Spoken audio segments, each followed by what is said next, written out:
الحمدللہ رب العالمین والصلاة والسلام علی رسولہ الکریم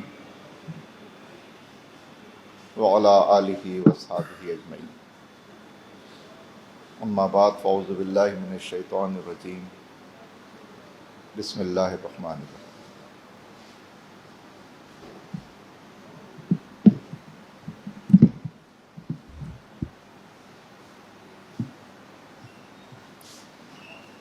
محترم جناب سیف الرحمان بھائی، محترم عنایت الرحمان بھائی اور ضلع شکارپور، سکھر، لاڑکانہ، دادو سے آئے ہوئے معزز ذمہ داران جماعت اور میرے نہایت ہی عزیز دوستوں، بزرگوں، ساتھیوں اور بھائی، آج الحمدللہ آپ حضرات کا یہ جوش و جذبہ جو اس وقت یہاں نظر آ رہا ہے، اور سندھ سے ایک بڑی تعداد میں اس وقت آپ حضرات یہاں پر آئے ہوئے ہیں، تو میں آپ کے ان جوش و جذبوں کے ساتھ آپ کو خوش آمدید کہتا ہوں اور آپ کے حق میں دعا گو ہوں۔ ابھی پچھلے دنوں مجھے سندھ کے 2-3 شہروں میں جانے کا موقع ملا تھا، ٹنڈو علیار اور حیدرآباد اور میرپور، اور وہاں بھی ساتھیوں سے ملاقات ہوئی تھی، اور آج آپ ایک طرح سے سمجھیں اپر سندھ زیادہ تر یہاں موجود ہے۔ یہ جو یہاں جماعت کی تربیت گاہیں ہوتی ہیں، ان تربیت گاہوں میں ہمارے لیے ذہن سازی کا ایک بہت بڑا سامان یہاں پر موجود ہوتا ہے۔ ہمیں قرآن کے بارے میں بہت ساری وہ چیزیں معلوم ہوتی ہیں کہ جو عام طور پر ہم قرآن کو پڑھتے ہوئے اس طرح سے ہمارے سامنے وہ چیزیں نہیں آ پاتی۔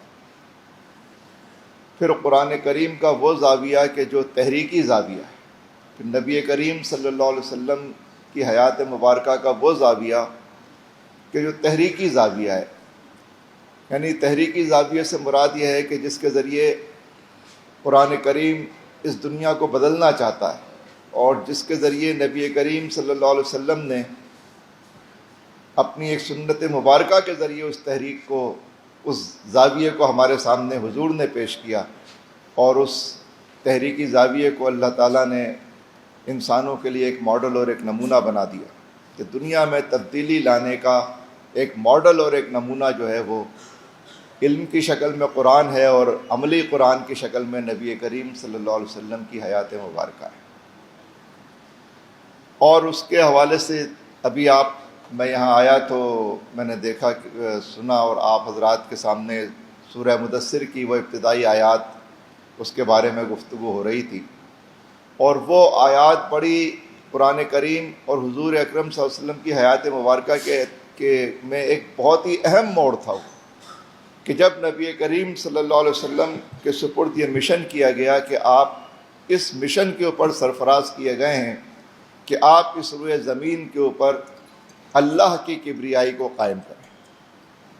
اللہ کی کبریائی یعنی اللہ کی بڑائی، اور اللہ کی بڑائی کا مطلب ہے اللہ کی حکمرانی کو قائم کریں، کیونکہ بڑا وہی ہوتا ہے جس کا حکم چلتا ہے۔ تو اللہ کی حکمرانی کے قیام کا مطلب یہ ہے کہ جو حکمرانی اس وقت دنیا میں موجود ہے، اس حکمرانی کو پہلے ختم بھی کریں۔ ظاہر ہے کہ یہ حکمرانی جو دنیا میں چلتی چلی آ رہی ہے، جب تک یہ ختم نہیں ہوگی تو اللہ کی حکمرانی کیسے قائم ہوگی؟ تو اللہ کی حاکمیت قائم کرنے کے لیے ضروری یہ ہے کہ دنیا میں جن کی اس وقت حاکمیت ہے، اس کا ہمیں شعور حاصل ہو کہ اس وقت دنیا میں حکمرانی کس کے ہاتھ میں؟ کیا صرف وہی حکمران ہے کہ جو چہرہ ہمیں سامنے نظر آ رہا ہے؟ تو چہرے تو بدلتے رہتے ہیں، اس سے پہلے کوئی چہرہ تھا، اس سے پہلے کوئی چہرہ تھا، اس سے پہلے کوئی چہرہ تھا، تو چہرے تو بدلتے رہتے ہیں، لیکن یہ جو حکمرانی ہے یہ اصلاً ہے کس کی؟ تو اس حکمرانی کو پوری طرح سے سمجھنا، اور اس پوری حکمرانی کو ختم کرنا، تاکہ ہم زمین میں اس قابل ہو سکیں کہ ہم یہاں پہ اللہ کی حکمرانی قائم کر سکیں۔ یہ وہ بنیادی نظریہ ہے، یہ وہ بنیادی اصول ہے کہ جو قرآن کریم میں نبی کریم صلی اللہ علیہ وسلم کو آپ کے آغاز نبوت پر آپ کو یہ بات بتائی گئی، اور یہ بات جب آپ کو بتائی گئی تو آپ کو یہ بات معلوم ہے کہ اس وقت نبی کریم صلی اللہ علیہ وسلم پر نہ اس طرح سے 5 وقت کی نمازیں فرض کی گئیں، نہ آپ پر روزہ فرض کیا گیا، نہ آپ پر حج فرض کیا گیا، لیکن جو چیز آپ کے اوپر لازم کی گئی اور آپ کے اوپر فرض کی گئی اور جو مشن آپ کے سپرد کیا گیا وہ یہی تھا کہ آپ اس روئے زمین کے اوپر جن طاقتوں نے، جن طبقات نے، جن قوتوں نے اس زمین پر اپنی حکمرانی قائم کی ہوئی ہے، اور حکمرانی جن کی ہوتی ہے، جن کے پاس حکمرانی نہیں ہوتی وہ ان حکمرانوں کے اصلاً غلام ہوتے ہیں، کیونکہ ان کے اوپر ان کا حکم چلتا ہے، وہ اپنے حکم کے مالک نہیں رہتے۔ تو جب کوئی آدمی اپنے حکم کا مالک نہیں رہتا اور اس کے اوپر کسی اور کا حکم چل رہا ہوتا ہے تو اس کا مطلب یہ ہے کہ وہ تو ان کا غلام ہے۔ تو یہ جو غلامی انسانوں کے اوپر مسلط ہے، اس غلامی سے انسانوں کو آزادی دلانے کے لیے بھی ضروری یہ ہے کہ جن حکمرانوں کی حاکمیت اس دنیا میں قائم ہے ہم ان کو پہچاننے میں کامیاب ہوں اور ان کی حاکمیت کو اس روئے زمین سے مٹانے میں، ختم کرنے میں اور اس کو توڑنے میں کامیاب۔ یہ اصول اور یہ بنیاد۔ اب اس اصول اور اس بنیاد کی روشنی میں جب ہم اپنے پاکستان کو دیکھتے ہیں، ہمارا یہ پاکستان ایک ایسا پاکستان جس کے بارے میں آج ہمیں خبریں یہ مل رہی ہیں کہ اس پاکستان میں 44% لوگ ایسے ہیں کہ جو غربت کی جو کم ترین سطح ہے، جو غربت کی لکیر ہے کہ جس کے اوپر انسان اس کے نیچے اگر جائے تو پھر وہ اس کو زندگی کی جو بنیادی جو سہولیات درکار ہیں زندگی گزارنے کے لیے، جو عزت، جو مقام، جو رزق، جو خوراک، جو تعلیم، جو علاج جو اس کو درکار ہے، وہ اس سے محروم کر دیا گیا ہے۔ 44% پاکستان کی آبادی، یعنی آپ یوں سمجھ لیں یہ تو سرکاری اعداد و شمار ہیں، یہ 50% سے بھی زیادہ ہیں عملاً، جن کے پاس جینے کا بنیادی حق حاصل نہیں ہے، جن کو انصاف میسر نہیں ہے، جن کو خوراک میسر نہیں ہے، جن کے بچوں کو کتاب کا ایک ورق میسر نہیں ہے۔ وہ کروڑوں بچے جنہیں اسکولوں میں ہونا چاہیے اور جن کو ایک معیاری تعلیم مفت ملنی چاہیے تھی، ان کو کچھ بھی میسر نہیں۔ ایک محروم طبقہ ہے، محروم در محرومی ہے جو زندگی میں سرایت کرتی جا رہی ہے۔ ایک ایسے ملک میں جو ہیومن ڈیولپمنٹ کے اعتبار سے دنیا کے پست ترین ممالک میں، اس سال کی جو رپورٹ اس ملک کے بارے میں چھپی ہے، دنیا میں پاکستان کی تاریخ میں یہ وہ سال گزرا ہے کہ یہاں پر کوئی انویسٹمنٹ کرنے کے لیے جو سب سے کم ترین سطح ہے، پاکستان میں کوئی انویسٹمنٹ نہیں آئی اس طرح کی، لوگ تیار نہیں ہیں۔ اور انویسٹمنٹ کی صورتحال، کوئی اپنی انویسٹمنٹ کیوں لے کر آئے گا یہاں پر جب یہاں کے بارے میں پتہ چلتا ہے کہ یہاں کے لوگوں نے ابھی صرف اس پچھلے سال کے عرصے میں اربوں ڈالر پاکستان کے اس مفلوق الحال ملک سے اربوں ڈالر لوٹ کر دبئی کے اندر پاکستانیوں نے اپنے پیسے ٹرانسفر کیے ہیں اور جائیدادیں بنائیں۔ اس ملک میں کسانوں کے ساتھ یہ ظلم کیا گیا کہ انہوں نے جو گندم بوئی ہے اس گندم کے مطابق ان کو ریٹ نہیں دیا گیا۔ کسانوں نے کہا کہ ہمیں اتنے پیسے دے دو کہ جتنا ہمارا خرچہ ہوا ہے گندم اگانے میں کم از کم ہمیں اتنے پیسے تو دے دو، وہ بھی نہیں دی۔ گندم کے اسکینڈل آئے، گندم پڑی ہوئی ہے گوداموں میں،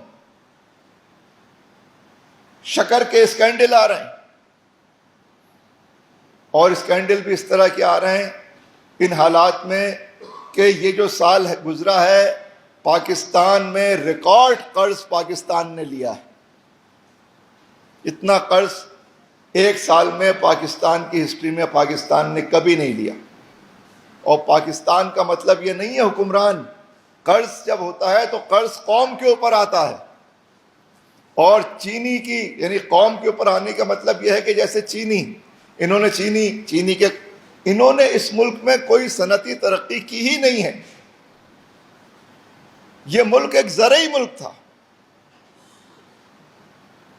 تو زراعت کو بھی ترقی ملنی چاہیے تھی، لیکن یہاں پہ جدید صنعتیں بھی لگنی چاہیے تھی. لیکن صنعتیں انہوں نے کیا لگائیں کہ انہوں نے، ابھی میں ٹنڈو الایار گیا تھا، مجھے بتایا وہاں پہ کہ 26,000 ایکڑ زمین جو ہے آصف علی زرداری نے یہاں پر خریدی. کوئی زمین چھوڑی نہیں ہوگی وہاں پر. تو وہاں اگر گنا پیدا ہو رہا ہے تو گنے کا کارخانہ لگا دو، یعنی اس گنے سے جو شکر بننی ہے وہ بھی یہی بنائیں گے. شکر کے سارے کارخانے انہی چند 2-3-4 خاندانوں کے پاس. یہ آپس میں بیٹھ کے طے کر لیتے ہیں کہ ہمیں کس طرح سے اس قوم کو لوٹنا ہے. شکر کے معاملے انہوں نے پہلے کہا کہ شکر ایکسپورٹ کر دو، شکر بہت ہے، شکر کی قیمت نہیں بڑھے گی. جب ایکسپورٹ کرنے گئے تو اپنے ملک میں شکر مہنگی بیچتے ہیں، باہر شکر اتنی مہنگی نہیں ہے، باہر شکر سستی ہے. تو انہوں نے کہا کہ ہم جو ایکسپورٹ کریں گے تو، اور ہماری جو پیداوار کی لاگت ہے اس میں فرق ہے، ایکسپورٹ کر رہے ہیں تو ہمیں پیسے کم مل رہے ہیں، تو جتنے پیسے، جتنے ارب روپے کم مل رہے ہیں وہ حکومت ہمیں اپنی طرف سے وہ پیسے پیمنٹ کرے. چونکہ ہم نے شکر اگائی ہے اور ہمیں سستی بیچنی پڑ رہی ہے تو حکومت سبسیڈری دے. وہ سبسیڈری مل گئی، اربوں روپے مل گئے بیٹھے بٹھائے. اور آپ گندم امپورٹ کرو، شکر امپورٹ کرو کہ شکر جو ہے وہ موجود نہیں ہے. یہ اس قسم کے جو کھلواڑ ہیں اس ملک میں کیے گئے، اس ملک کے عوام کے ساتھ، کہ یہ جو سبسیڈری دی گئی شکر کے اوپر، تو یہ تو ہمارا پیسہ ہے نا، جو ہمارے ٹیکسوں سے لیا گیا ہے. ہمارا پیسہ سبسیڈری کی شکل میں ان زمینداروں کو جو ہزاروں ایکڑ ایک ایک شہر میں رکھتے ہیں، تو پورے سندھ میں ان کی زمینیں کتنی ہوں گی. تو اس طرح سے جب ہم دیکھتے ہیں تو ہمارے ملک میں جو حکمرانی کا ڈھانچہ ہے، ایسا نظر آتا ہے کہ ایک چھوٹی سی اقلیت، ایک انگلیوں پہ گنے ہوئے چند خاندان ہیں کہ جنہوں نے اس ملک کو ہائی جیک کر لیا ہے، اور اس ملک کو انہوں نے پوری طرح سے اپنے شکنجے میں جکڑ لیا ہے، اور پورے ملک کے عوام ان کے غلام بن کر رہ گئے. ان کے چہرے بدلتے رہتے ہیں، ان کے نام بدلتے رہتے ہیں، لیکن اس ملک کے عوام کے حالات نہیں بدلتے، بلکہ حالات بدلتے تو ہیں لیکن وہ بد سے بدتر ہو جاتے ہیں، مزید خراب اور در خراب ہو جاتے ہیں. تو یہ کیوں ہو رہا ہے؟ کیسے ہو رہا ہے؟ ہوا کیا ہے؟ پاکستان کا جو اقتدار کا ڈھانچہ ہے، جب تک ہماری سمجھ میں وہ نہیں آئے گا، اور جب تک ہمیں اپنی اس پوزیشن کا احساس نہیں ہوگا کہ ان کے مقابلے میں ہماری اوقات اور ہماری حیثیت کیا ہے، ہم اس ملک کے حالات کو کبھی نہیں بدلیں گے. یہ جو پاکستان بنا تھا، یہ پاکستان اس لیے بنا تھا کہ یہاں پر حاکمیت اور حکمرانی ایک انسان کے اوپر کسی دوسرے انسان کی حکمرانی نہیں ہوگی. اور اس پاکستان میں حکمرانی یا کبریائی اور بڑائی، بڑا وہ ہوتا ہے جس کا حکم چلتا ہے، تو اللہ کی بڑائی یہاں پر قائم کریں گے، اور یہاں حکمرانی صرف اللہ تبارک و تعالیٰ کی ہوگی. کوئی ایک انسان دوسرے انسان کا حکمران نہیں ہوگا.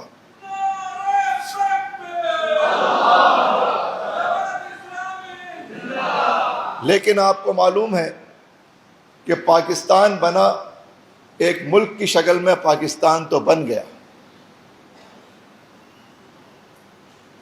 لیکن پاکستان کے عوام ملک الگ ہونے کے باوجود، ملک بننے کے باوجود نہ آزاد ہو سکے، نہ پاکستان کے عوام کو یہ حق حکمرانی مل سکا. پاکستان بننے کے بعد 1 سال کے اندر جو اس ملک کا بانی تھا اس کی طبیعت خراب ہوئی، اور پتہ چلا کہ اس ملک کے حکمران کی ایمبولینس ہی خراب ہو گئی. آپ نے دنیا میں کبھی سنا ہے کہ کوئی کسی ملک کا سربراہ ہو اور اس کے پاس ایک ایسی ایمبولینس ہو کہ جو اس کو علاج کے لیے لے کے نکلے اور راستے میں خراب ہو جائے؟ دنیا میں کوئی بھی حکمران، آپ نے سنا ہے ایسا؟ یہ ہو سکتا ہے، یہ ممکن ہے کہ کوئی ملک کا سربراہ ہو اور اس کی طبیعت خراب ہو اور اس کے لیے جو ایمبولینس آئی ہو وہ راستے میں ہی خراب ہو جائے اور پھر ٹھیک ہی نہ ہو اور اس کا انتقال ہو گیا؟ جو اس کے جانشین تھے لیاقت علی خان، ہم اور آپ جانتے ہیں کہ ان کو دن دہاڑے راول پنڈی کے لیاقت باغ میں ان کو گولی مار کر ان کا قتل کیا گیا اور ان کو شہید کر دیا گیا۔ جو اس ملک کا دوسرا بانی تھا اور پھر اس ملک کے اقتدار پر پہلے قدم پر دو طبقات نے قبضہ کر لیا، ایک جاگیردار طبقہ اور دوسرا سول بیوروکریسی، یعنی سول بیوروکریسی اور جاگیرداروں نے مل کر پاکستان کے اس اقتدار اعلیٰ پر قبضہ کر لیا کہ جو عوام کو منتقل ہونا چاہیے تھا، اور وہ اقتدار اعلیٰ، وہ حاکمیت، وہ حکمرانی عوام کو نہیں مل سکی۔ عوام کو منتقل ہونے کا مطلب یہ تھا کہ اس ملک کے اقتدار کو عوام کی مرضی سے اور عوام کی رائے سے چلنا چاہیے تھا۔ یہ ہے وہ حق جو اسلام انسانوں کو عطا کرتا ہے۔ آپ کو معلوم ہے نا یہ بات؟ یعنی اس کا مطلب یہ ہے یہ ہمارے ایمان کا حصہ ہے۔ ایمان کا حصہ اس اعتبار سے ہے کہ اللہ تبارک و تعالیٰ نے اس روئے زمین پر تمام بنی نوع آدم کو حق خلافت عطا کیا ہے۔ اللہ تبارک و تعالیٰ نے اپنا حق حکمرانی آدم علیہ السلام سے لے کر آخری انسان جو اس دنیا میں آئے گا ان سب کو حق خلافت دے دیا ہے کہ میں تمہیں دو چیزیں دے کر دنیا میں بھیج رہا ہوں، ایک خلافت یعنی حکومت، خلافت حکومت کو کہتے ہیں، ایک حکمرانی، اور دوسری تمہاری آزادی رائے، کہ تم آزاد رائے سے دنیا کی حکمرانی تم بناؤ گے۔ تمہیں دنیا میں جو نظام حکمرانی قائم کرنا ہوگا یہ تمہاری آزاد رائے سے بننا چاہیے، اور تمہاری رائے کی اس آزادی پر کسی کو یہ حق حاصل نہیں ہے کہ وہ اس کے اوپر شب خون مارے۔ دو چیزیں اللہ تعالیٰ نے دی انسان،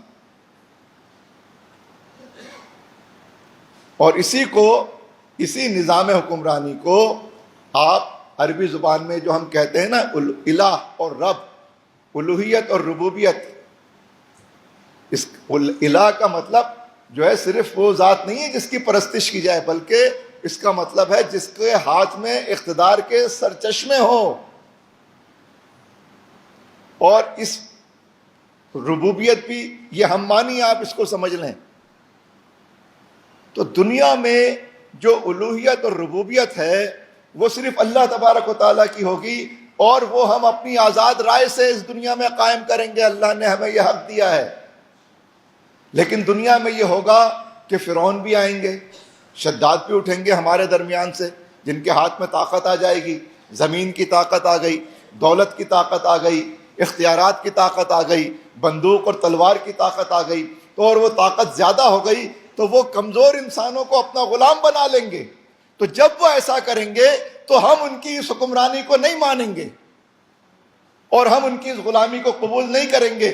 یہی وہ سوچ ہے جو ہمارے دین کا پہلا ستون ہے کہ اشہد ان لا الہ الا اللہ واشہد ان محمدً عبدہ ورسولہ۔ اور نہ صرف یہ کہ ہم مانیں گے نہیں بلکہ ان کے مقابلے پر جد و جہد بھی کریں گے اور گواہی دیں گے کہ یہ جھوٹے ہیں، یہ ظالم ہیں، یہ غاصب ہیں اور انہوں نے ناجائز قبضہ کیا ہے۔ اشہد ان لا الہ الا اللہ، ہم گواہی دیتے ہیں کہ ہم ان زمینی خداؤں کی خدائی کو نہیں مانتے۔ یہ وہ اللہ نے ہمیں حق حکمرانی دیا، اور ہم نے اس کے لیے پاکستان بنایا کہ پاکستان کا مطلب کیا؟ لا الہ الا اللہ۔ لیکن پاکستان کا مطلب لا الہ الا اللہ نہیں بن سکا، چونکہ یہاں پر پہلے مرحلے پہ سول بیوروکریسی اور جاگیرداروں نے یہاں کے اقتدار اعلیٰ پر قبضہ کر لیا، اور اللہ نے جو حق خلافت انسانوں کو دیا تھا وہ ان سے چھین لیا۔ اسی کو یزیدیت کہتے ہیں۔ یہاں پہ یزیدیت قائم ہو گئی، اور پھر ایوب خان نے جو چیف آف آرمی اسٹاف تھے انہوں نے بندوق کی طاقت سے ان دونوں کو اپنا جونیئر پارٹنر بنا لیا اور پاکستان پہ ماشاء اللہ مسلط کر دیا۔ تو پاکستان میں یہ حق حکمرانی عوام کو منتقل ہی نہیں ہوا۔ جبکہ پاکستان اس لیے بنا تھا کہ ہم آزادی چاہتے تھے۔ بھائی انگریزوں نے، ہم جو کہتے تھے کہ ہم انگریزوں کے غلام ہیں، تو انگریزوں نے ہمیں کیا غلام بنایا تھا؟ کیا انگریزوں کے دور میں ہمیں کھانے کو نہیں ملتا تھا؟ کیا انگریزوں کے دور میں ہمارے بچے پڑھتے نہیں تھے؟ کیا انگریزوں کے دور میں ہمیں رہنے کو گھر میسر نہیں تھے؟ کیا انگریزوں کے دور میں آپ کھیتی باڑی یا ملازمت نہیں کرتے تھے؟ کیا انگریزوں نے یہاں کے رہنے والوں کو جیلوں میں رکھا ہوا تھا؟ کیا انگریز، ہم کیوں کہتے تھے کہ ہم انگریزوں کے غلام ہیں؟ کیا وہ ہمیں زنجیریں پہناتے تھے؟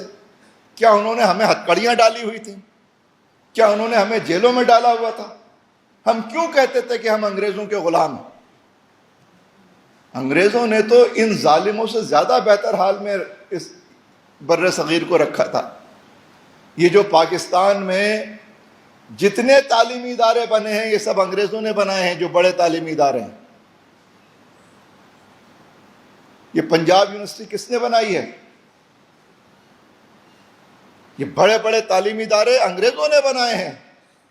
یہ جو پورا ریلوے کا نظام پاکستان میں ہے، یہ نظام کس نے بنایا؟ ریلوے کا یہ ٹریک کس نے ڈالا؟ انگریزوں نے ڈالا۔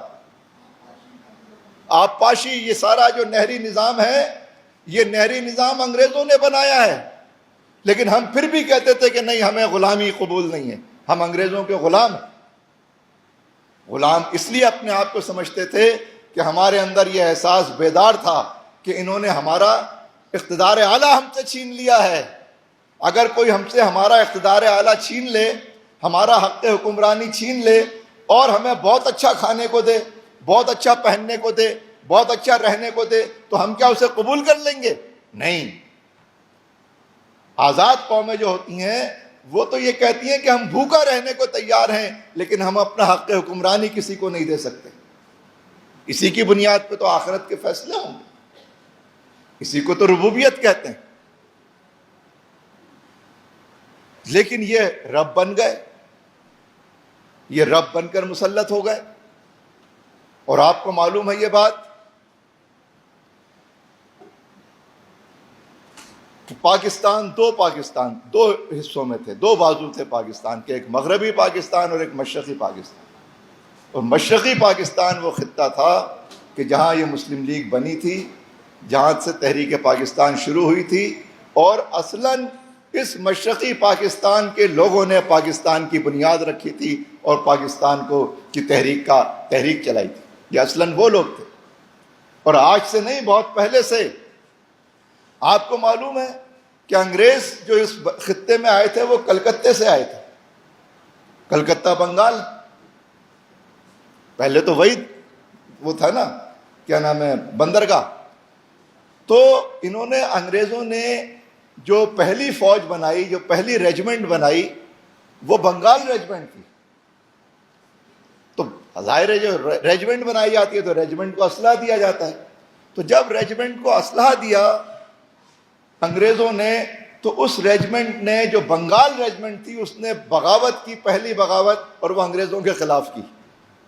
بنگال ریجمنٹ، جو ہم کہتے ہیں نا کہ 1857 کی جنگ آزادی، یہ بھی اسی بنگال ریجمنٹ کی بغاوت تھی۔ جب انہوں نے اس پہلی بغاوت ختم کی، دوسری دفعہ انہوں نے اسلحہ دیا چھاؤنی میں بنگال ریجمنٹ کو۔ اور بنگال ریجمنٹ سے مراد ہے کہ بنگال سے لے کر دہلی تک کی جو پوری بیلٹ ہے، جس میں بنگال ہے، بہار ہے، یو پی ہے، یہ پوری بیلٹ اس میں شامل ہے۔ تو جب انگریزوں نے دوبارہ بنگال ریجمنٹ کو اسلحہ دیا، اس نے دوبارہ بغاوت کی، جسے آپ 1857 کی جنگ آزادی کہتے ہیں، جس نے پاکستان کی بنیاد رکھی۔ تو اس مشرقی پاکستان کے لوگوں نے کہا کہ ہم جو ہے وہ، یہ مشرقی پاکستان سن 1971 میں نہیں ٹوٹا، اس کو توڑنے کی بنیاد ایوب خان کے مارشل لا کے ذریعے اس ملک میں رکھی گئی۔ پاکستان اس دن ٹوٹا تھا جس دن ایوب خان نے مارشل لا لگا کر اس ملک کے اوپر ناجائز قبضہ کیا تھا۔ اور پاکستان یا دنیا کی کوئی سی بھی قوم اور دنیا کا کوئی سا بھی ملک وہ ڈنڈے کے زور پر یا بندوق کے زور پر جو ہے وہ کنٹرول نہیں کیا جاتا.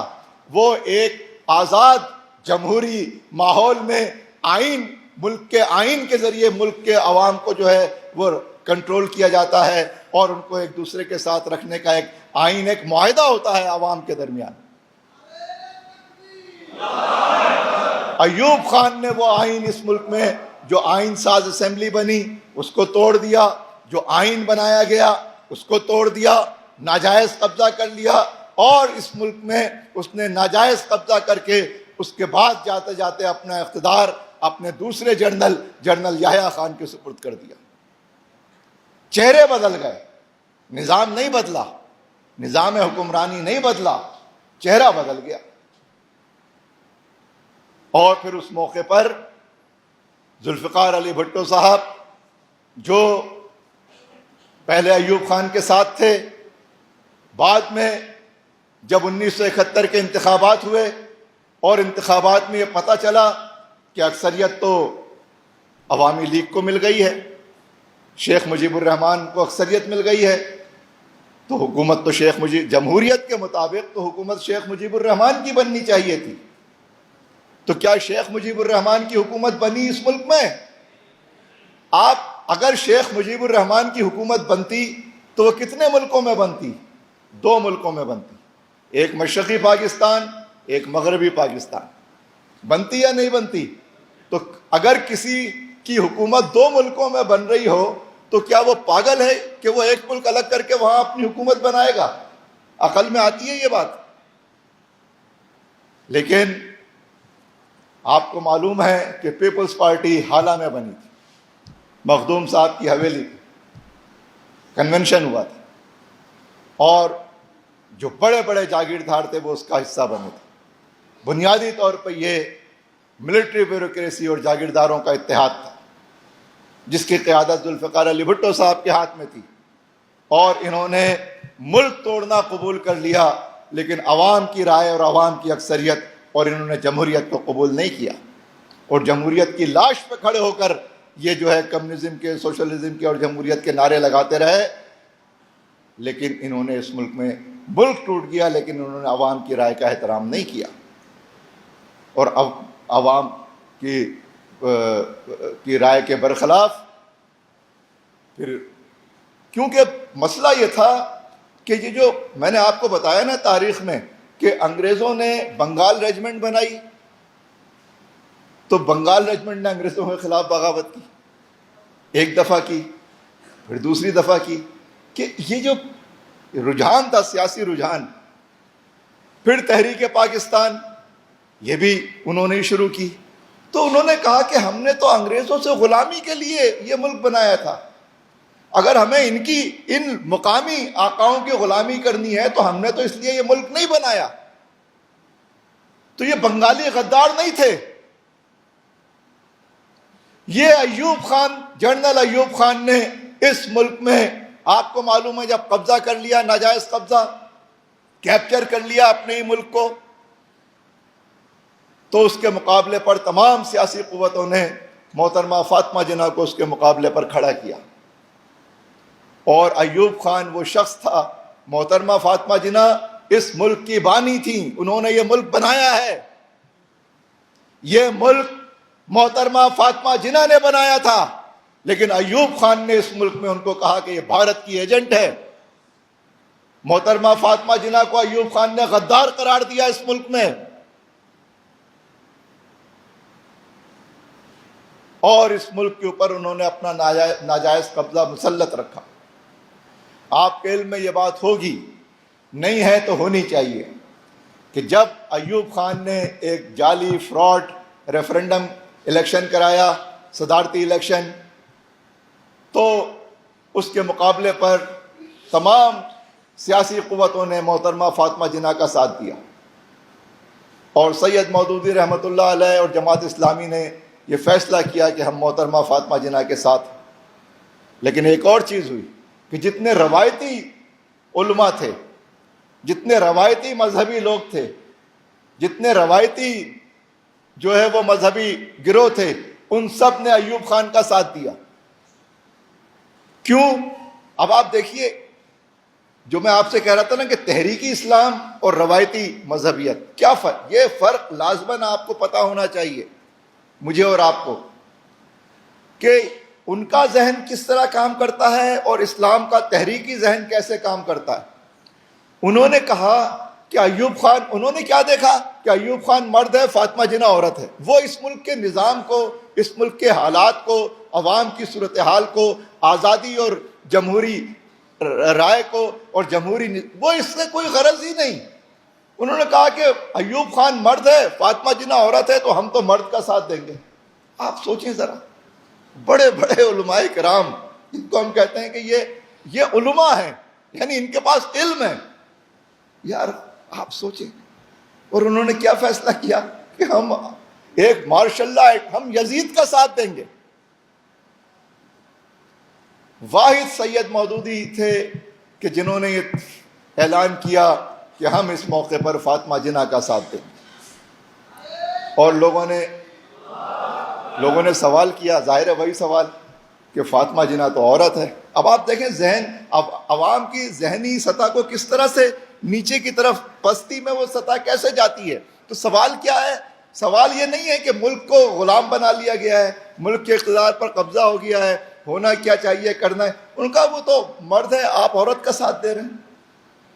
آپ اس ذہنی سطح کا اندازہ لگائیں۔ یہ ہمارے علماء کرام تھے اس وقت۔ تو سید مودودی نے کہا کہ آپ کے کہنے کے مطابق ایوب خان اگر مرد ہے تو ایوب خان میں اس کے علاوہ کوئی دوسری خوبی نہیں ہے، جتنی خرابیاں ہیں وہ سب اس میں موجود ہیں۔ اور آپ کے کہنے کے مطابق اگر فاطمہ جناح عورت ہیں اور یہ اس کی خامی ہے تو اس خامی کے علاوہ اس میں اور کوئی دوسری خامی نہیں ہے، وہ سب سے بہترین قیادت ہے اس وقت اس کے مقابلے پر۔ تو ہم عامریت اور ماشاء اللہ اور یزیدیت کے مقابلے میں فاطمہ جناح کے ساتھ۔ ایوب خان میں اس کے علاوہ اور کوئی خوبی نہیں ہے آپ کے کہنے کے مطابق کہ وہ مرد ہے، اور فاطمہ جناح میں اس کے علاوہ اور کوئی خامی نہیں ہے کہ آپ کے کہنے کے مطابق اگر وہ عورت ہے، اگر وہ اس کی خامی ہے، ہم اس کے ساتھ۔ پھر دوسرا کام کیا کیا، وہ بھی بڑا اہم۔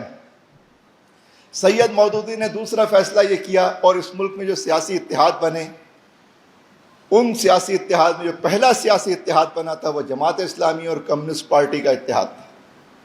آپ سوچیں ذرا، جو اس ملک میں پہلا اتحاد بنا ہے وہ جماعت اسلامی کا اور کمیونسٹ پارٹی کا اتحاد بنا ہے۔ اور سید مودودی رحمۃ اللہ علیہ اور فیض احمد فیض اسی لاہور کے موچی دروازے کے اوپر مشترکہ طور پہ ایک ہی جلسے سے خطاب کرتے تھے۔ کیوں؟ کہ عامریت کے مقابلے میں تمام قوتوں کو مجتمع ہو کر اس کی مزاحمت کرنی چاہیے۔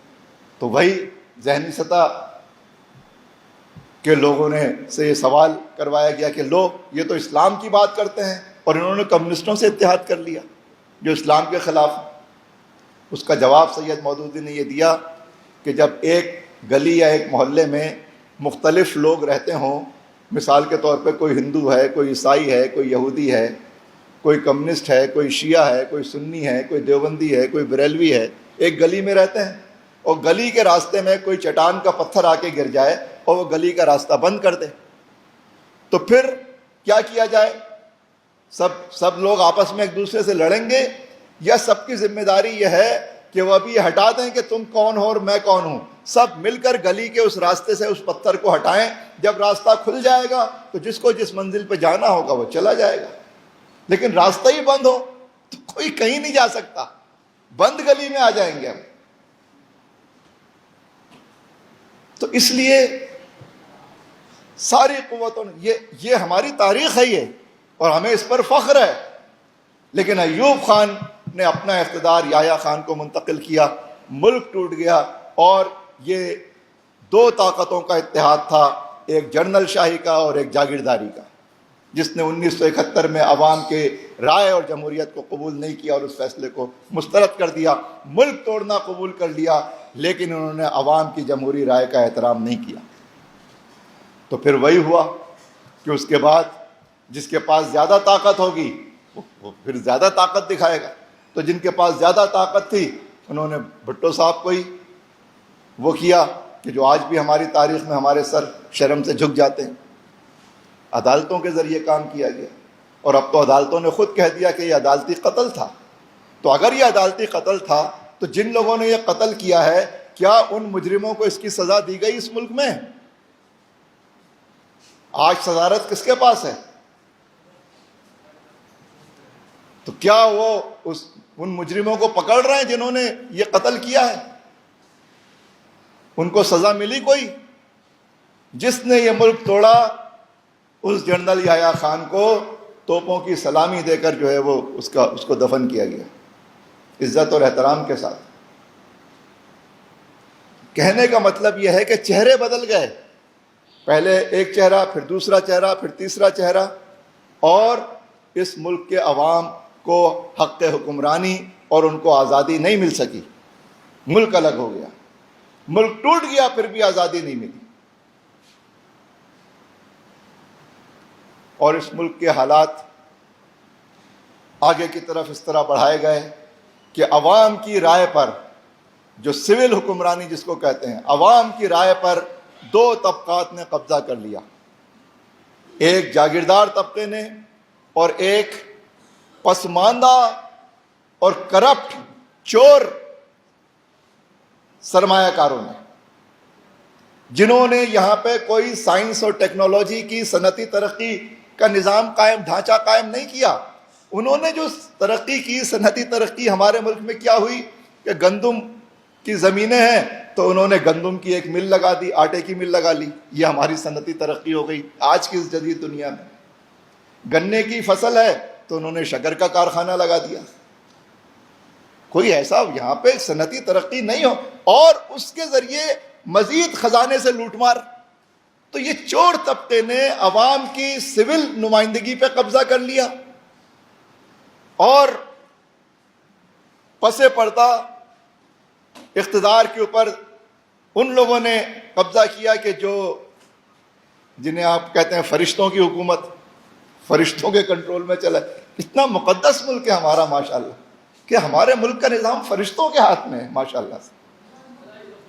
خلائی مخلوق کیا ہے، اللہ تعالیٰ نے کتنا فضل کیا ہے کہ اپنی خلائی مخلوق یہاں پہ رکھی ہے کہ اس ملک کے نظام کو چلایا جائے. لیکن ایک تماشا ہوتا تھا،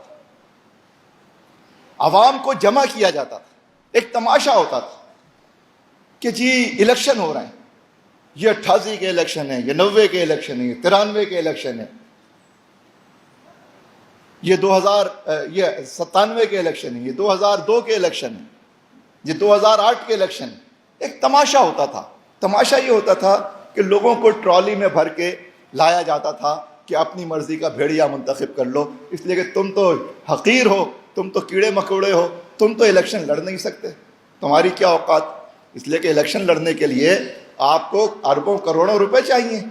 آپ تو ان کو کسی کو بریانی پکڑا دی، کسی کو قیمے کا پراٹھا پکڑا دیا، اور پھر بعد میں یہ ہوا کہ جو گاؤں کا چودھری اور وڈیرا ہے اس نے کہا کہ یار اور راستے بناؤ، یہ سارے ہم بھی کچھ زیادہ پراٹھے کھائیں.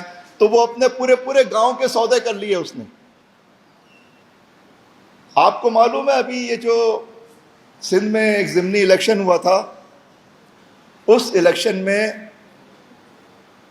جو مقابلہ ہوا تو اس میں 7 گاؤں پڑتے تھے صوبائی سیٹ پر، 7 علاقے. تو 3 جو ہے وہ ہمارے زرداری خاندان نے خرید لیے، 3 اس کے مقابلے پہ غالباً جتوئی خاندان والے تھے. انہوں نے کھڑا تو دکھانے کے لیے جے یو آئی والے کو کر دیا تھا، پیچھے جتوئی بڑے ان کے ہے شکار، وہ جو ابھی منسٹر بھی ہے. تو ایک گاؤں کا مسئلہ تھا، وہ گاؤں تھا درانی، آغا درانی والوں کے اس کے پاس. تو وہ اس گاؤں سے فیصلہ ہونا تھا. آپ یہ سوچیں ذرا، پہلے کہتے ہیں نا منڈی لگتی ہے عوام لوگوں کی خرید و فروخت، یہ منڈی نہیں ہے، یہ گاؤں کے رہنے والوں کا ووٹ بک رہے ہیں. تو آغا سراج درانی کو لایا گیا، اس وقت وہ اسپیکر تھے کہ جی ان سے، اس نے کہا بھائی یہ ہمارے بڑے ہیں، ہم نہیں کر سکتے. تو پھر اس کے بعد وہ آئیں، عدی آئیں، کون آیا، اور وہ جو گاڑی کی ڈگی جو ہے نوٹوں سے بھر بھر کے لائی گئی، اور اس کو جو ہے اس کا سودا ہوا، اور پھر اس کے بعد وہ سیٹ جو ہے وہ پیپلز پارٹی کو ملی. ابھی کیا ہوا ہے عمر کوٹ کے الیکشن میں؟ تو پہلے ایک تماشا ہوتا تھا. یہ جو کہتے ہیں نا جماعت اسلامی کو لوگ ووٹ کیوں نہیں دیتے، او بھائی یہ جو انتخابات ہیں یہ نظام کے ساتھ جڑے ہوئے ہوتے ہیں، یہ نظام حکمرانی کے ساتھ جڑے ہوئے انتخابات. ہر الیکشن چاہے پاکستان میں ہو چاہے دنیا کے کسی بھی ملک میں ہو، وہ اس ملک کے سسٹم کے ساتھ جڑے ہوئے ہوتے ہیں. جیسا سسٹم ہوگا ویسا ہی نمائندہ جیتے گا.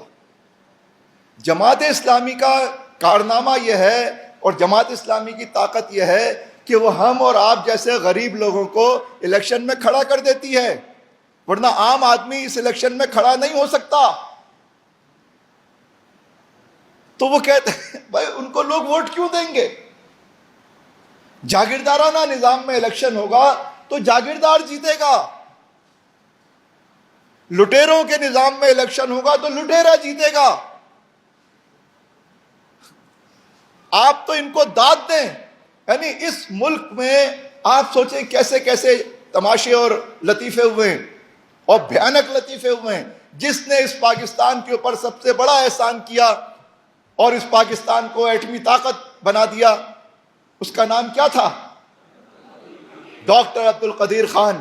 لیکن ڈاکٹر عبد القدیر خان نے جب اس ملک میں الیکشن لڑا تو اس کی ضمانت ضبط ہو گئی. تو آپ ڈاکٹر عبد القدیر خان کی ضمانت ضبط ہو گئی. سسٹم ہے یہ ایسا. اور تو اور چھوڑیں، قائد اعظم کے ساتھ کیا ہوا، لیاقت علی خان کے ساتھ کیا ہوا، فاطمہ جناح کے ساتھ کیا ہوا. اور جو ڈاکٹر عبد القدیر خان جو محسن ملت ہے، جو محسن پاکستان ہے، اس کو اس ملک میں چور قرار دیا گیا، اس کو چور بنایا گیا اور اس سے ٹیلی ویژن پہ لا کے معافی دلوائی گئی پوری قوم کے سامنے کہ میں نے چوری کی ہے، مجھے معاف کر دو. اور وہ یہ کہتا ہوا اس ملک سے گیا کہ میں نے زندگی میں سب سے بڑی غلطی یہ کی کہ میں پاکستان آیا اور میں نے یہاں ایٹم بم بنایا.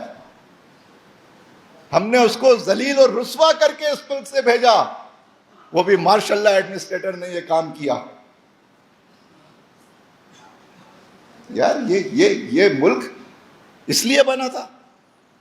تو میں آپ سے یہ عرض کر رہا ہوں کہ تماشا ہوتا تھا پہلے، کہ ایک تماشا ہو رہا ہے کہ اور عوام کو ایک آزادی دیتے تھے یہ کہ اپنی پسند کا بھیڑیا منتخب کر لو، یہ والا بھیڑیا اچھا لگتا ہے، وہ والا بھیڑیا اچھا لگتا ہے.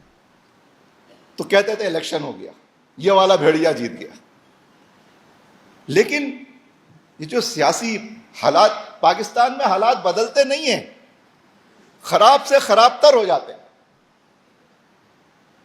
تو یہ جو بھیڑیوں کے انتخاب کا نظام تھا ان کا نہیں، یہ بھی چھوڑو، ہم خود ہی کمرے میں بیٹھ کر فارم 47 پہ فیصلہ کر دیں گے کہ ہمیں بھیڑیا بھیجنا ہے یا چوہا بھیجنا ہے یا بکری بھیجنی ہے. ہم اسمبلی میں اس کا نام لکھیں گے، وہ چلی جائے گی. عوام کی رائے جو ہے فارم 45 پہ، اس کو اٹھا کے پھینک دو.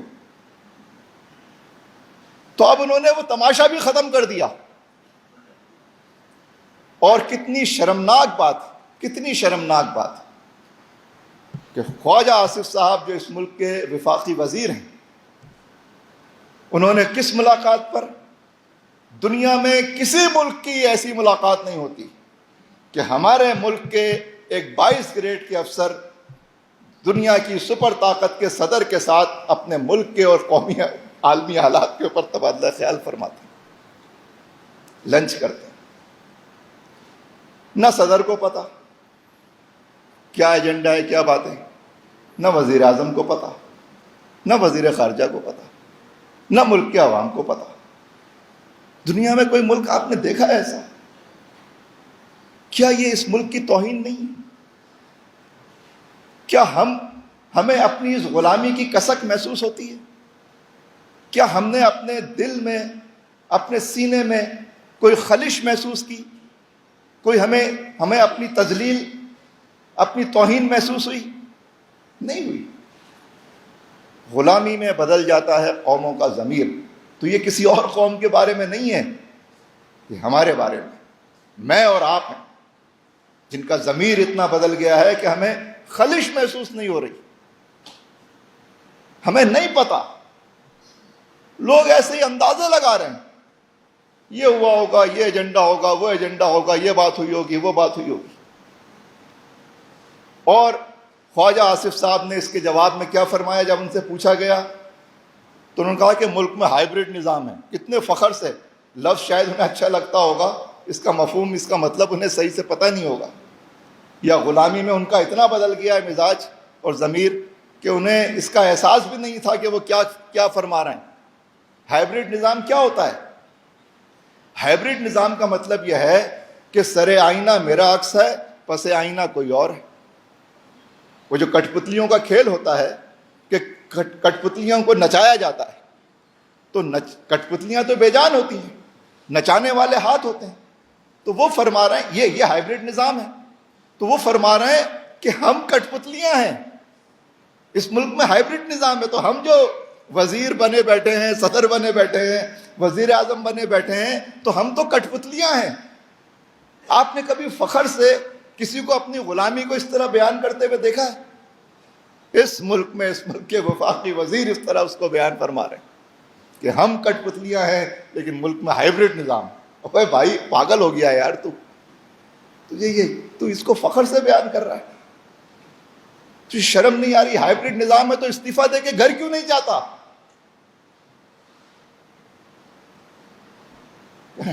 فخر سے بیٹھے ہوئے۔ تو ملک اس مقام پر پہنچا دیا گیا ہے کہ اب اس ملک میں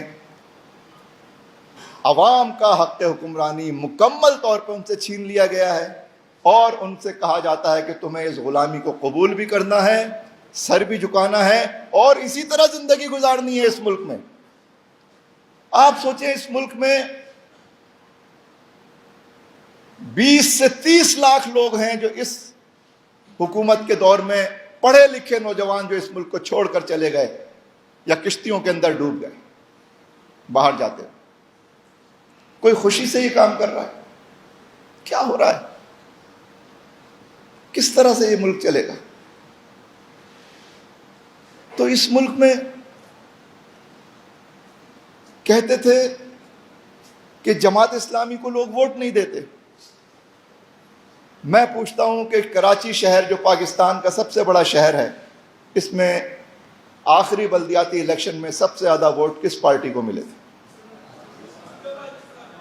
ووٹ بھی سب سے زیادہ ملے تھے اور یونین کونسلوں کی سیٹیں بھی سب سے زیادہ ملی تھی،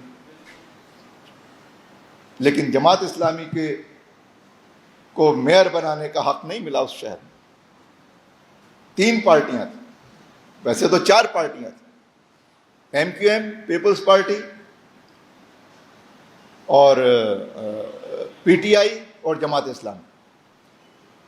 ایم کیو ایم کو الحمدللہ جماعت اسلامی نے بالکل زمین پر لٹا دیا تھا۔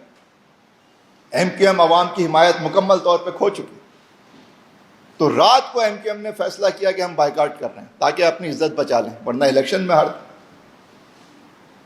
تو 3 پارٹیاں رہ گئیں، 3 پارٹیوں کے درمیان مقابلہ ہوا۔ ویسے تو نون لیگ بھی تھی لیکن ان کی تو کوئی اوقات ہی نہیں تھی۔ ان 3 پارٹیوں میں ووٹ تقسیم ہوا، سب سے زیادہ ووٹ اور سب سے زیادہ سیٹیں جماعت اسلامی کو ملی۔ فرض کریں مثال کے طور پہ 6 لاکھ ووٹ جماعت اسلامی کو ملے، جو میں ایک اندازے سے آپ کو ٹوٹل پکچر بتا رہا ہوں۔ 6 لاکھ ووٹ جماعت اسلامی کو ملے، 3 لاکھ ووٹ پیپلز پارٹی کو ملے، اور 3 لاکھ کے قریب تھوڑے سے کم پی ٹی آئی کو ملے۔ ان دونوں کے بھی آپ 6 لاکھ سمجھ لیں اور جماعت اسلامی کے بھی 6 لاکھ سمجھ لیں۔ تو اب میئر اس کا بننا تھا کہ جو 2 پارٹیاں ایک ساتھ ہو جائیں۔ پی ٹی آئی نے اعلان کیا، حافظ نعیم الرحمان صاحب نے جا کے عمران خان سے ملاقات کی اور اس نے غیر مشروط طور پہ جماعت اسلامی کے میئر کی حمایت کی کہ ہم کوئی شرط نہیں ہے، ہم غیر مشروط حمایت کرتے ہیں آپ کی۔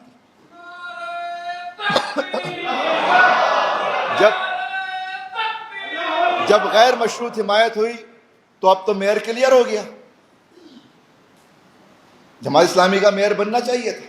لیکن آپ دیکھیں جمہوریت کا حسن اس ملک میں کیا ہے۔ حسن یہ ہے کہ 9 لاکھ ووٹ ہار گئے، 3 لاکھ ووٹ جیت گئے۔ یہ وہ لوگ ہیں جو ملک توڑنا قبول کر لیں گے لیکن اپنے مفادات کے اوپر سودا نہیں کرتے۔ یہ مفادات پر مبنی ایک ٹولہ ہے کہ جس نے پاکستان کے اقتدار اعلیٰ پر قبضہ کیا ہوا اور عوام کا حق حکمرانی اور عوام کی رائے کی تذلیل پہ تذلیل کرتے چلے جا رہے ہیں۔ پھر اس کے بعد الیکشن ہوا، قومی الیکشن، اور ہم نے یہ مہم نہیں چلائی تھی، لیکن کراچی کے عوام نے از خود یہ فیصلہ کیا کہ ہم بڑا ووٹ پی ٹی آئی کو دیں گے اور چھوٹا ووٹ جماعت اسلامی کو دیں گے۔ جماعت اسلامی نے 7 سیٹیں وہاں پر صوبائی اسمبلی میں جیتی اس کے نتیجے میں، لیکن وہ 7 سیٹیں جماعت اسلامی کو نہیں دی گئیں۔ ان میں سے ایک وہ سیٹ جو جماعت اسلامی ہار گئی تھی، وہ حافظ نعیم الرحمان کی سیٹ ہمیں دی گئی کہ تم یہ والی سیٹ لے لو چھچڑے کے طور پہ۔ اگر جماعت اسلامی ایک منظم جماعت نہیں ہوتی، اسی پی ٹی آئی کی طرح کہ جن کے جو کہ ایک بس ایک ہجوم ہے، ہمارے پاس سارے فارم 45 تھے۔ ہم نے جب اپنا ریکارڈ دیکھا تو ہم نے دیکھا کہ اور اگر ہم وہ سیٹ لے لیتے تو ہم سے کوئی یہ نہیں کہتا کہ آپ نے غلط لی ہے، اس لیے کہ ہم صرف 150 ووٹوں سے وہ سیٹ ہارے تھے، صرف 150 ووٹ، اور جو صرف ہمیں پتا تھا کہ ہمارے 150 ووٹ کم ہیں اس پر۔ اگر ہم نہیں بتاتے تو کسی کو پتا بھی نہیں چلتا۔ لیکن جو 7 سیٹیں ہم نے جیتی تھیں وہ ہم سے چھین لی۔ مجھے ایک نمائندہ بھی اسمبلی میں ہے، وہ بھی ایک خاتون جو الیکشن افسر تھی، اس الیکشن افسر نے ڈائریکٹ میڈیا کو وہ رزلٹ دے دیا تھا، اس کی وجہ سے ایک نمائندہ بھی وہاں پہنچا ہے جماعت کا، وہ اس کا اسٹینڈ تھا۔ ورنہ فارم 47 کے اوپر تو وہ اس کو نہیں جیتنے دیا جاتا، لیکن اس نے فارم 45 ڈائریکٹ میڈیا کو بھیج دیا۔ تو اس ملک میں یہ ہائیبرڈ نظام اس وقت، تو میں واضح طور پہ یہ بات کہہ رہا ہوں کہ آج جو بلوچ عوام کی فیلنگز ہیں، جو سندھ کے رہنے والے ہیں، جو پختون عوام ہیں، نہ بنگالی غدار تھے، نہ بلوچی غدار ہیں، نہ سندھی غدار ہیں، نہ مہاجر غدار ہیں، نہ پختون غدار ہیں، نہ پنجاب اور اس کے نوجوان غدار ہیں آج۔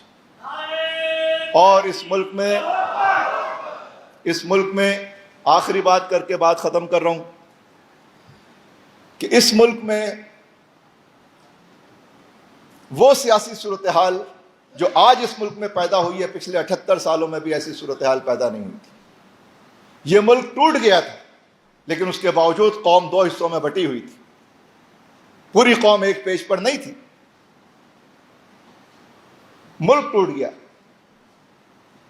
اس ملک میں جسے کہتے ہیں کہ 1977 میں ایک زبردست تحریک چلی جس کا نام تحریک نظام مصطفیٰ پڑا، اور اگر ماشاء اللہ نہیں لگتا تو اس ملک میں یہ تحریک اقتدار کی منزل تک پہنچ چکی تھی۔ ذوالفقار علی بھٹو اور جو قومی اتحاد کے نمائندگان ہیں، دونوں ریکارڈ پر موجود ہیں، ان دونوں نے یہ بات کہی کہ ہمارے مذاکرات کامیاب ہو گئے تھے، جب مذاکرات کامیاب ہوئے تو شب کی تاریکی میں اس ملک کے اقتدار کو ہائی جیک کر لیا گیا۔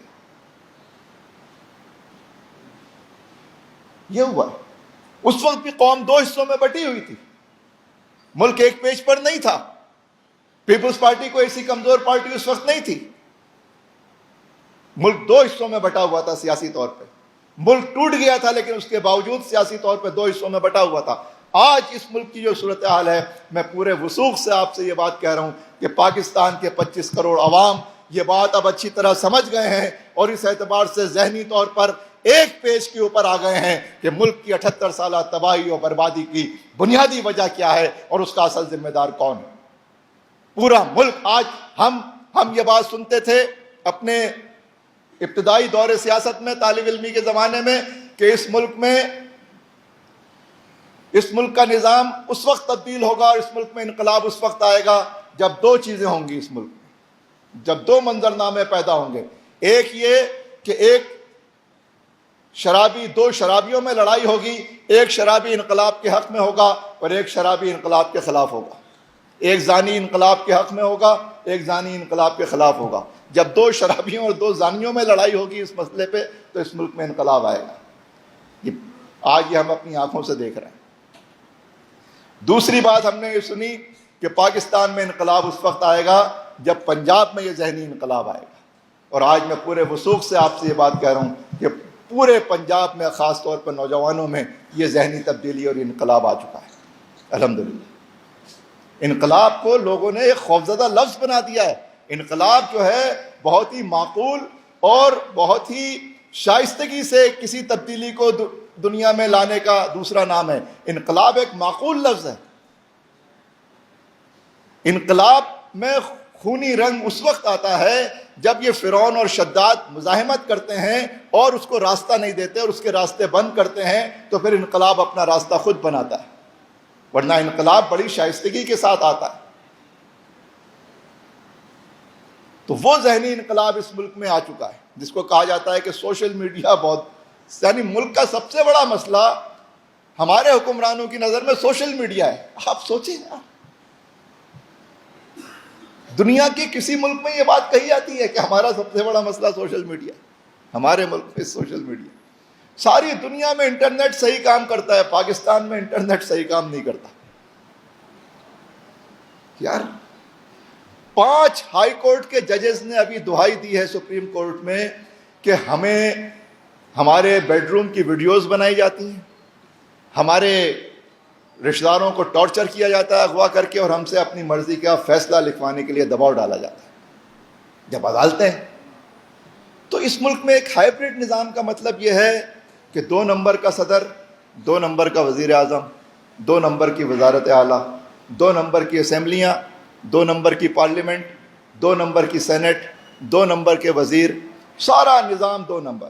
الیکشن کمیشن، کہیں ہماری 7 سیٹیں چھن گئیں کراچی میں، ہم الیکشن کمیشن کے پاس گئے، ہم عدالتوں کے پاس گئے، نہ الیکشن کمیشن سے انصاف ملا نہ عدالتوں سے انصاف ملا. اور اب 26ویں ترمیم کے ذریعے تو انہوں نے سب کچھ ہائیبرڈ کر دیا ہے. پورا ملک بند گلی میں چلا گیا ہے. تو کیا ملک بند گلی میں رہے گا؟